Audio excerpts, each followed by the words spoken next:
రాష్ట్రంలో కాంగ్రెస్ పార్టీ అధికారంలోకి వచ్చి ఈ రోజుతో 100 రోజులు నిండుతా ఉంది. రాష్ట్ర ప్రజలకు ఎన్నికల సందర్భంగా 100 రోజుల్లో 6 గ్యారంటీలు 13 హామీలు అమలు చేస్తామని బాండ్ పేపర్ల మీద నోటరైజ్డ్ డాక్యుమెంట్లు చేసి ఇంటింటికి పంచి అధికారంలోకి వచ్చిన కాంగ్రెస్ తన మాట నిలుపుకోలేకపోయింది. రాష్ట్ర ప్రజల్ని దారుణంగా మోసం చేసింది. 100 రోజుల పాలన 3 విచారణలు 6 వేధింపులు అన్నట్టుగా సాగింది. ప్రమాణ స్వీకారం చేసే ముహూర్తం మాత్రం ముఖ్యమంత్రి గారు 2 రోజులు ముందుకు జరుపుకున్నారు. ఆ రోజు ఏం చెప్పారంటే డిసెంబర్ 9వ తేదీ సోనియా గాంధీ జన్మదినం రోజు ప్రమాణ స్వీకారం చేస్తాను, నా మొదటి సంతకం 2 లక్షల రుణమాఫీ మీదనే ఉంటుందని, ఏకకాలంలో 2 లక్షల రుణమాఫీ చేస్తామని బహిరంగ వేదికల మీద ప్రకటించినటువంటి రేవంత్ రెడ్డి గారు ప్రమాణ స్వీకార సమయాన్ని మాత్రం 2 రోజులు ముందుకు జరుపుకున్నారు. హామీలు అమలు చేయమంటే మాత్రం అది వెనక్కు జరుపుతూ ఉన్నారు. కుర్చీనెక్కడంలో గద్దెనెక్కడంలో మాత్రం 2 రోజులు ముందుకు జరుపుకున్నారు. ప్రజలకిచ్చిన హామీలు అమలు చేయమంటే మాత్రం దాటవేస్తున్నారు. వారు అనేక విషయాలు చెప్పారు.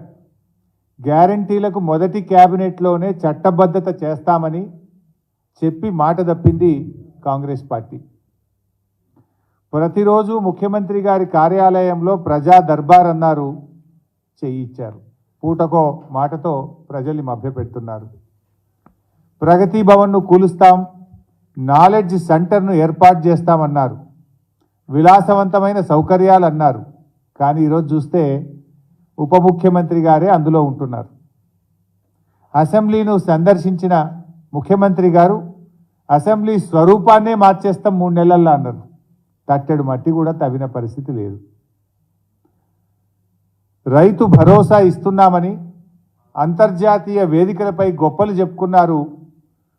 రైతు బంధునే ఇలా మొదలుపెట్టి 100 రోజులైనా పాతది కూడా ఈ రోజుకు పూర్తి చేయలేకపోయినారు. పాలనలోకి రాగానే రైతు రుణమాఫీ అన్నారు, దానిపైన అతి గతి లేదు, ఒక్క అడుగు కూడా ముందుకు పడ్డ పరిస్థితి లేదు. ఆసరా పెన్షన్లు పెంచుతామన్నారు, ఉన్న పెన్షన్లే సరిగా ఇవ్వడం లేదు. కేసీఆర్ గారు తెలంగాణ పరువు పెంచే ప్రయత్నం చేస్తే రేవంత్ రెడ్డి గారు మాత్రం కరువు పెంచడంలో పోటీ పడుతున్నారు. దేశమంతా కరువు ఉందనే చేతగాని మాటలు చెప్తూ రైతుల నోట్లో మట్టి కొడతా ఉన్నారు.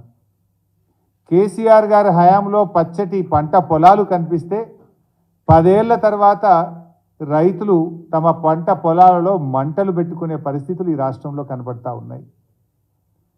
కేసీఆర్ గారు వ్యవసాయాన్ని శిఖరాగ్రంలో నిలబెడితే రేవంత్ రెడ్డి గారు శిథిలావస్థలోకి చేర్చుతున్నారు. కేసీఆర్ గారి హయాంలో త్రాగునీటికి సాగునీటికి లోటు లేని పరిస్థితి ఉంటే ఇవాళ రాష్ట్రంలో రేవంత్ రెడ్డి గారి పాలనలో కన్నీళ్లకు కొరత లేని పరిస్థితి కనపడతా ఉంది. మిషన్ భగీరథ ఇంటింటికి నీళ్ళు ఇచ్చే పథకం కేసీఆర్ గారు తీసుకొస్తే రేవంత్ రెడ్డి గారి రాజ్యంలో మళ్ళీ ఖాళీ బిందెల ప్రదర్శన కనబడతా ఉంది. స్వయంగా ఆయన నియోజకవర్గం కొడంగల్లోనే కనబడ్డది. నిన్నెవరో ఖమ్మం నుంచి వచ్చి చెప్తా ఉన్నారు, ఖమ్మం పట్టణంలో ప్రతి 3 రోజులకు ఒక్కసారి నల్లా వస్తుందట. ఈరోజు గత 5 ఏళ్ళు కేసీఆర్ గారి హయాంలో ఖమ్మంలో ప్రతిరోజు ఇంటింటికి త్రాగునీరు వచ్చింది. మీరు వచ్చిన 100 రోజుల్లోనే ఏమైపోయింది? 3 వద్దులకు ఒక్కసారి ఖమ్మం పట్టణంలో నల్ల నీళ్ళు ఎందుకు వస్తున్నాయి? ఇవాళ కర్ణాటకలో కాంగ్రెస్ పార్టీ అధికారంలో ఉంది కదా, మీరే చెప్తున్నారు మా పార్టీయే ఉందని. కనీసం కర్ణాటకను ఒప్పించో మెప్పించో తాగునీళ్లు తీసుకురావడానికి, సాగునీరు మీరు ఎట్లా తేలేకపోతున్నారు కానీ త్రాగునీరైనా తేవడానికి కర్ణాటకను ఒప్పించడంలో మీరు పూర్తిగా వైఫల్యం చెందినారు. ఇవాళ మేము కృష్ణా మేనేజ్మెంట్ బోర్డుకు కేంద్ర ప్రభుత్వ ఆధీనంలోకి ప్రాజెక్టులు పోకుండా మేమేమో పోరాటం చేస్తే మీరు వచ్చి రాగానే కృష్ణా మేనేజ్మెంట్ బోర్డుకు ప్రాజెక్టులు అప్పగించడానికి కేఆర్ఎంబి మీటింగ్లో ఒప్పుకొని వచ్చిండ్రు. మళ్ళా బీఆర్ఎస్ పార్టీ ఉద్యమ బాట పడితే బీఆర్ఎస్ పోరాడితే మళ్ళా తోక ముడిచి ప్రాజెక్టులు ఇవ్వమని అసెంబ్లీలో తీర్మానం చేసింది. మీ మేనిఫెస్టోలో 100 రోజుల్లో గొల్ల కుర్మలకు 2వ దశ గొర్రెలు ఇస్తామని చెప్పి మాట ఇచ్చిండ్రు. 100 రోజులు నిండినా ఒక్కరికి కూడా గొర్రె పిల్లలు ఇవ్వకపోతురి. ఆ రకంగా ఇలా వాళ్ళు కేసీఆర్ గారు ఈ రాష్ట్రంలో పేదలకు ఏం చేయాలని ఎన్నో కార్యక్రమాలు ఆలోచించారు. గర్భిణీ స్త్రీలకు ఏం చేయాలి అని అలా ఎన్నెన్నో కార్యక్రమాలు, అంటే కొత్త కొత్త కిట్లు అందించారు. కేసీఆర్ గారు కొత్తగా ఆలోచించి కిట్ల పథకాలు ప్రవేశపెడితే రేవంత్ రెడ్డి గారు తెలంగాణను తిట్లతో కలుషితం చేస్తూ ఉన్నారు. తిట్లలో పోటీ పడుతున్నాయి. కేసీఆర్ గారు కిట్లలో పోటీ పడితే రేవంత్ రెడ్డి గారు తిట్లలో పోటీ పడుతున్నారు. 100 రోజుల్లో ముఖ్యంగా మీరు ఏదైనా సాధించిందంటే 10 సార్లు ఢిల్లీకి అయితే పోయించారు. అంటే ప్రతి 10 రోజులకు ఒక్కసారి ఢిల్లీకి పోయి తెలంగాణ ఆత్మగౌరవాన్ని తాకట్టు పెట్టారు. రైతు బంధు పడలేదని ఎవరైనా రైతులు అడిగితే ఒక మంత్రి గారు చెప్పుతో కొట్టమంటాడు. ఇది 100 రోజుల్లో కాంగ్రెస్ పార్టీ ఘనత. రైతు బంధు పడలేదంటే చెప్పుతో కొట్టమంటాడు మంత్రి గారు. ఇది మీ పాలన తీరు. కేసీఆర్ గారి అనారోగ్యాన్ని కూడా రాజకీయం చేసి నీచమైన స్థాయిలో వ్యాఖ్యలు చేసే విధంగా ముఖ్యమంత్రి గారు మంత్రులు దిగజారినటువంటి పరిస్థితి రాష్ట్ర ప్రజలు గమనిస్తూ ఉన్నారు. పార్లమెంట్ ఎన్నికల్లో కాంగ్రెస్ బీజేపీలు కుమ్మక్కైన విషయం మొన్నటి బడేబాయి చోటేబాయి దాంతో రాష్ట్ర ప్రజలకు సంపూర్ణంగా అర్థమైపోయింది.